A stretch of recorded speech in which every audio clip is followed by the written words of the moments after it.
Assalamualaikum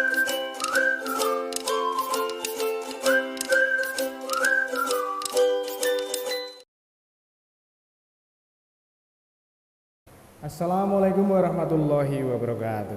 Waalaikumsalam warahmatullahi wabarakatuh. Selamat pagi anak-anak. Pagi. Selamat pagi. Gimana kabar kalian? Alhamdulillah baik. Semoga selalu sehat dan dalam lindungan Allah SWT. Amin. Sebelum kegiatan pembelajaran hari ini dimulai, langkah baiknya kita awali dengan membaca doa terlebih dahulu. Silakan Mas Bibi untuk memimpin doa. Saya Badut Syahrat, doa mulai.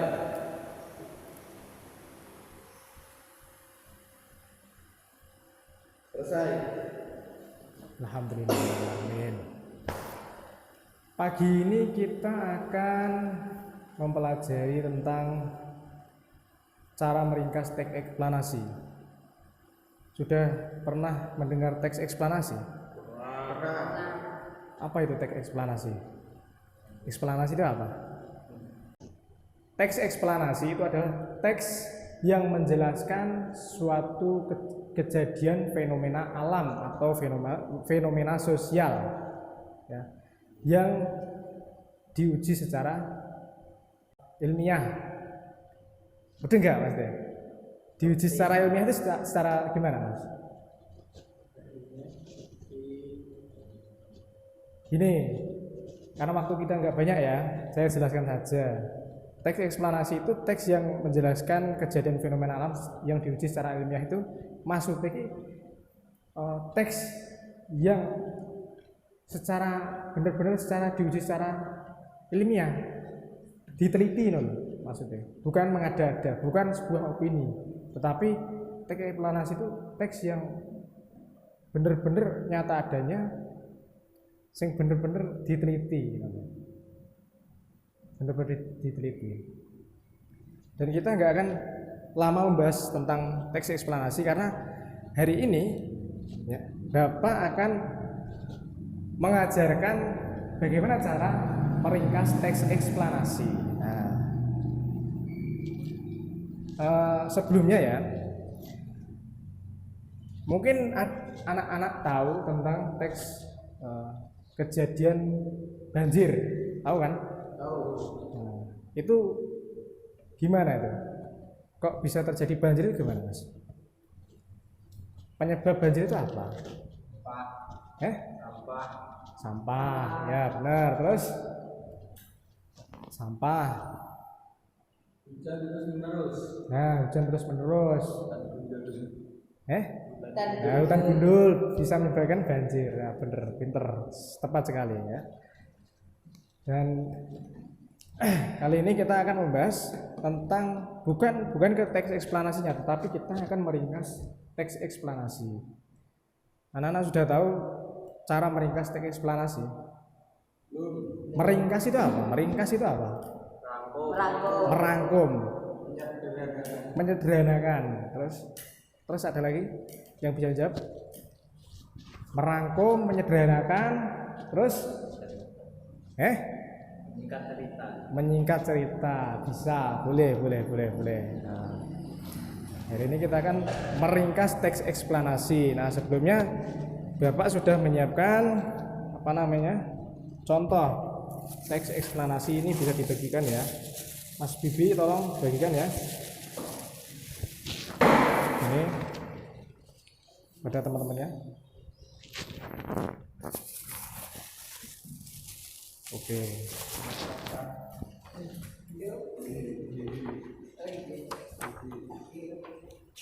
Nah,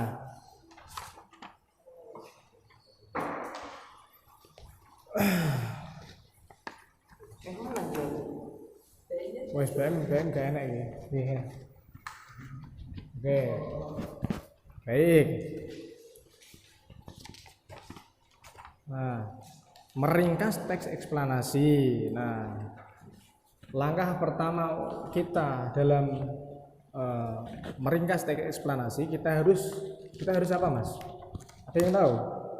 Sebelum kita meringkas teks eksplanasi, kita harus apa? Membaca dan mengamati. Nah, Pinter, tepat sekali. Karena kita akan meringkas teks eksplanasi, maka indikator yang harus ditempuh oleh anak-anak adalah yang pertama adalah dapat menentukan ide pokok pada setiap paragraf. Yang pertama. Yang kedua adalah meringkas teks eksplanasi. Nah, dari ide pokok itu, setiap paragraf teks eksplanasi kalian akan merangkai ide pokoknya saja. Berarti kalian akan menentukan ide pokok dari setiap paragraf nanti. Nah, ada yang belum paham tentang ide pokok teks eksplanasi ini? Ada yang belum paham? Mas Alvin sudah paham? Apa itu ide pokok, Mas? Mas Restu, ide pokok itu apa, Mas? Ya, Mas. Coba Mas, jawab Mas. Gagasan utama sebuah cerita. Nah, tepat sekali. Gagasan utama sebuah cerita. Nah, jadi yang dimaksud dengan ide pokok adalah gagasan yang menjadi pengembangan sebuah paragraf. Setiap paragraf itu memiliki ide pokok. Kalau sudah ketemu ide pokok, maka gampang membuat paragraf, dikembangkan menjadi sebuah paragraf. Nah, tugas kalian di sini adalah mencari setiap ide pokok dalam setiap paragraf situ. Itu kan ada teks banjir. Nah, tolong cermati ya. Itu kan ada teks banjir. Nah, dalam teks banjir itu kalian akan menemukan setiap paragraf. Setiap paragraf itu terdapat ide pokok. Nah, ide pokok itu juga ada dua macam, ya. Kalau ide pokoknya di depan kalimat itu namanya apa? Ide pokok apa namanya? Kalimat apa? Paragraf apa namanya? Paragraf deduktif namanya. Kalau di awal kalimat. Kalau di akhir kalimat namanya paragraf induktif. Nah, pinter sekali Mas Restu. Oke. Jadi ide pokok itu ada dua macam ya, induktif dan deduktif. Nanti kalian bisa cari paragraf mana yang menjadi ide pokok tersebut. Apakah di akhir kalimat atau di awal kalimat. Bisa jadi ide pokok itu terdapat di awal kalimat. Bisa jadi juga ide pokok itu terdapat di akhir kalimat. Nah,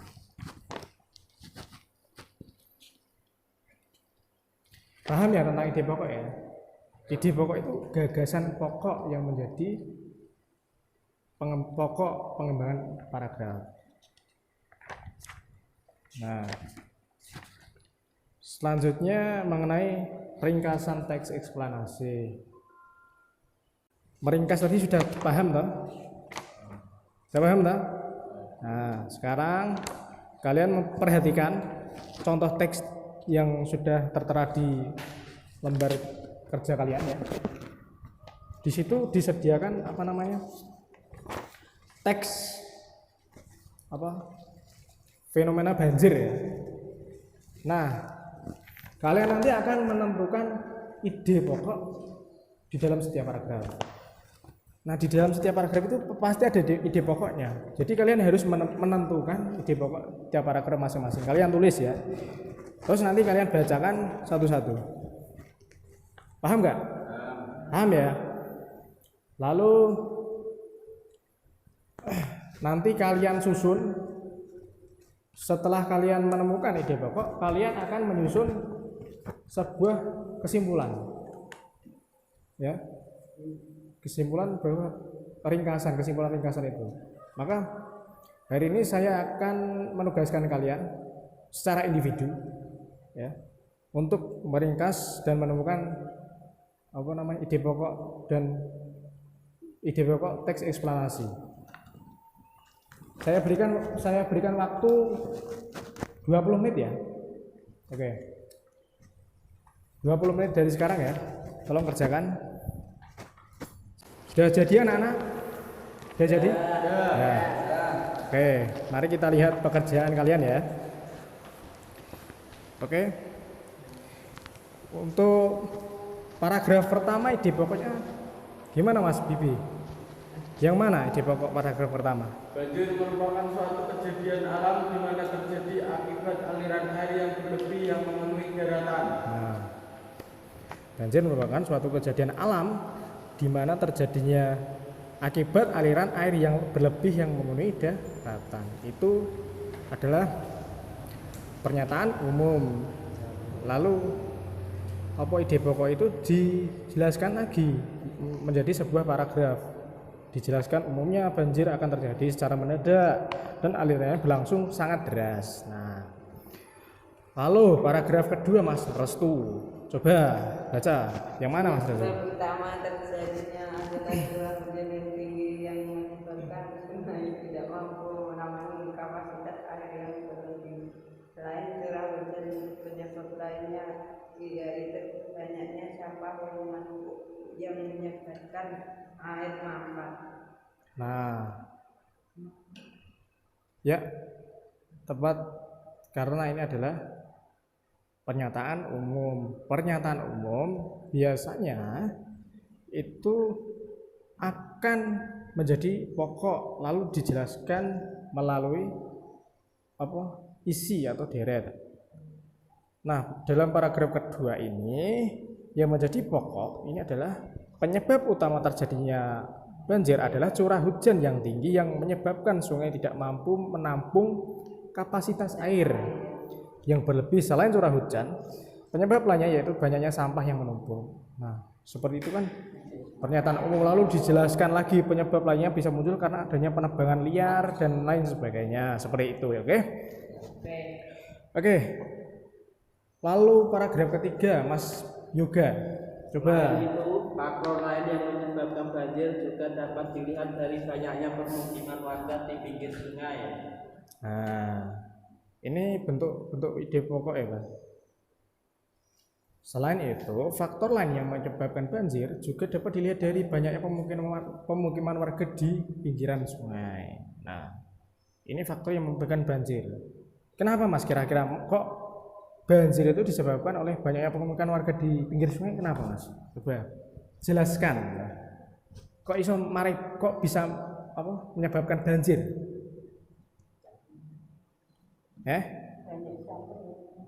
Banyak sampah yang menumpuk. Dan curah hujan yang tinggi. Bukan, karena keadaan seperti ini dapat memungkinkan tanah di pinggir sungai longsor dan akhirnya tidak dapat menampung banyak air. Nah, seperti itu. Jadi bantaran pinggiran sungai di Jakarta itu kan banyak banjir karena banyak pemukiman bantaran sungai. Itu kan menyebabkan banjir. Contoh realnya. Nah, lalu paragraf keempat, Mas Alpin, coba terangkan Mas Alpin. Ada 3 dampak yang muncul akibat terjadinya banjir. Dampak-dampak tersebut diantaranya dampak primer, dampak sekunder, dan dampak tersier. Nah, dampak yang muncul terjadinya banjir itu diantaranya adalah dampak primer, dampak sekunder, dan dampak tersier. Ada yang bisa menjelaskan dampak primer itu apa, dampak sekunder itu apa, dampak tersier itu apa? Ada yang bisa menjelaskan? Coba. Itu adalah dampak yang pertama. Dampak primer itu dampak yang pertama. Misalnya apa Mas? Misal curah hujan deras. Terus menumpuk. Kerusakan bangunan. Ya, oke, siap, tepat sekali ya. Dampak primer itu dampak utama yang disebabkan oleh banjir. Yaitu tadi dampak akibat terjadinya banjir itu kerusakan fisik, ya, bangunan, banjir, ya.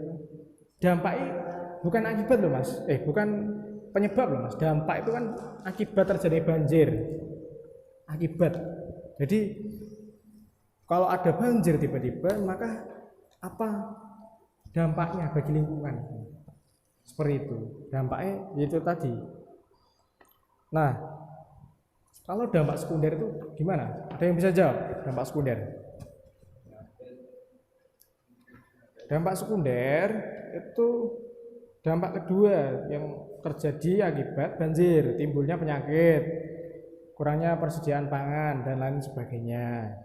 Nah, dan seperti itu ya, dan lain sebagainya. Dampak tersier dipelajari sendiri ya. Nah, ini paragraf terakhir, paragraf kelima. Siapa yang mau jawab? Sukarela? Tunjuk tangan ya. Ya. Siapa? Siapa? Tak kayak bijian nanti. Nah, coba. Oleh karenanya, pemerintah mengimbau masyarakat supaya tetap menjaga kebersihan lingkungan setempat. Oke, siap.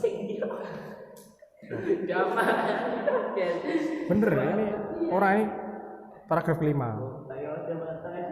Paragraf kelima. Oke, berarti dampak kelima ini berarti oleh karenanya pemerintah menghimbau masyarakat supaya tetap menjaga kebersihan lingkungan setempat.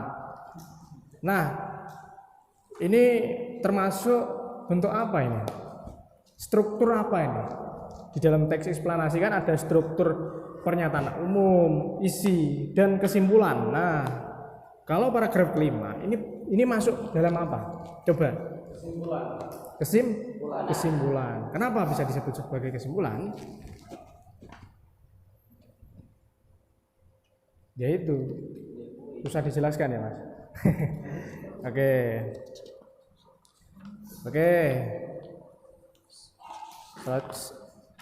Tadi kita sudah mempelajari ide pokok ya. Setiap paragraf itu terdapat ide pokok. Nah, setelah kita kita dapat menentukan ide pokok, maka langkah yang selanjutnya adalah kita meringkas teks eksplanasi dari ide pokok yang sudah ditentukan tadi. Coba siapa yang sudah jadi angkat tangan? Nah, Mas, coba Mas Yoga dibacakan kesimpulannya, ringkasannya tadi. Ringkasan dari banjir tadi. Banjir merupakan suatu kejadian alam di mana terjadi akibat aliran air yang berlebih yang memenuhi daratan.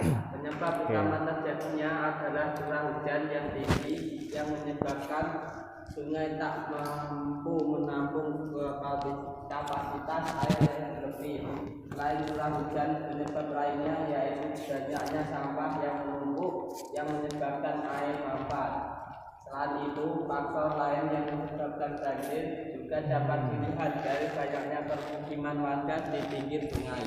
Ada 3 dampak yang muncul akibat terjadinya banjir. Dampak-dampak tersebut diantaranya dampak primer, dampak sekunder, dan dampak tersier. Oleh karenanya, pemerintah mengimbau masyarakat supaya tetap menjaga kebersihan lingkungan setempat. Menjaga lingkungan bisa diwujudkan dengan cara membuang sampah pada tempatnya. Sudah. Alhamdulillah. Tepat. Mantap Mas. Mas Yoga ya. Mas Yoga. Oke. Tepat ya tadi. Simpulannya tepat. Jadi apa yang kita pelajari hari ini adalah kita dapat menentukan sebuah ide pokok dalam sebuah paragraf untuk dijadikan sebuah ringkasan ya. Ringkasan dalam sebuah teks. Namanya teks eksplanasi. Teks eksplanasi itu teks yang menjelaskan sebuah kejadian fenomena alam atau kejadian fenomena sosial yang bisa diuji secara ilmiah. Oke, untuk minggu depan Bapak mau menugaskan kalian individu lagi, tolong carikan teks eksplanasi, bebas mau fenomena alam maupun sosial, nanti ditulis semua ya, lalu tentukan ide pokoknya, lalu kalian ringkas lagi seperti ini. Hari ini cukup sekian ya, sudah baik ini. Cukup sekian untuk pertemuan hari ini.